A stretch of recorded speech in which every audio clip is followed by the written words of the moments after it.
시어머니와 남편의 전처와 후처 사이. 안녕하세요. 저는 한 남자와 사랑에 빠져 결혼한 평범한 여성입니다. 저는 전 남편과 이혼 후 어린 딸을 혼자 키우고 있었고, 남편도 전처와 갈등 끝에 이혼한 상태였어요. 저는 작은 카페를 운영하며 바쁘게 살았고, 남편은 건축 엔지니어로 성실하게 일했어요. 결혼 후에도 저는 카페 운영과 육아를 병행하며 최선을 다했고, 남편도 제 딸을 친딸처럼 대해주려고 노력했어요. 그런데 결혼 후 시어머니의 태도가 점점 이상해지기 시작했어요. 남편과 전처가 헤어졌다고는 하지만 시어머니는 전처를 계속 챙기고 있었어요. 심지어 전처가 시어머니 집에 자주 들러 말동무가 되어준다는 걸 알게 되었죠. 저는 그 사실이 불편했지만 남편을 믿고 모른 척했어요. 그러던 어느 날 시어머니 집에 갔다가 우연히 전처와 마주쳤어요. 마치 자기 집인 것처럼 편하게 앉아 차를 마시고 있는 모습에 기분이 좋지 않았어요. 그런데 그날 이후 남편의 행동이 수상해지기 시작했어요. 퇴근이 늦어지고 전화기가 울리면 갑자기 자리를 피하곤 했어요. 그리고 저는 믿을 수 없는 소식을 듣게 되었어요. 전처가 임신을 했다는 겁니다. 저는 그게 남편과 무슨 상관이냐며 코웃음을 쳤지만 그 아이의 아버지가 남편이라는 사실을 알게 되었어요.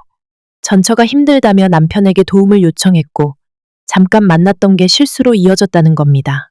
저는 충격에 휩싸였어요. 하지만 더 큰 충격은 시어머니의 반응이었어요. 시어머니는 이게 운명 아니겠냐. 진짜 가족을 다시 찾을 기회인 게야. 라고 했어요. 심지어 전처와 손을 잡고 남편에게 네가 전처와 아이를 책임져야 한다. 며 재결합을 종용했어요. 남편은 처음엔 아니라고 했지만 점점 시어머니와 전처 쪽으로 기울어 갔어요. 그리고 어느 날 남편은 저에게 이렇게 말했어요. 당분간 어머니 집에서 지내볼게. 전처가 입덧하느라 몸이 힘들다는데 나도 내 아이를 책임져야 하잖아. 그 말 한마디에 모든 게 끝난 것 같았어요. 결국 남편은 짐을 싸서 전처가 있는 시어머니 집으로 들어갔고, 저는 남편 없는 집에서 혼자 남겨졌어요. 남편은 마치 전처와 재결합이라도 할 듯한 태도를 보였고, 시어머니도 적극적으로 그걸 밀어붙였어요. 하지만 저는 가만히 당하고 있을 수 없었어요. 변호사를 찾아가 상간녀 소송을 준비했고, 남편에게 이혼을 요구했어요. 그러자 남편은 저를 보고 당신 너무 감정적으로 구는 거 아니야? 내가 아빠가 되는 건데 내가 이러는 게 이해가 안 되냐고. 며 오히려 저를 비난했어요. 하지만 전처와 불륜을 저지른 건 남편이었고, 시어머니까지 가세해 저를 무시한 건 그들이었어요. 저는 끝까지 싸울 생각입니다. 이 결혼 계속 유지해야 할까요?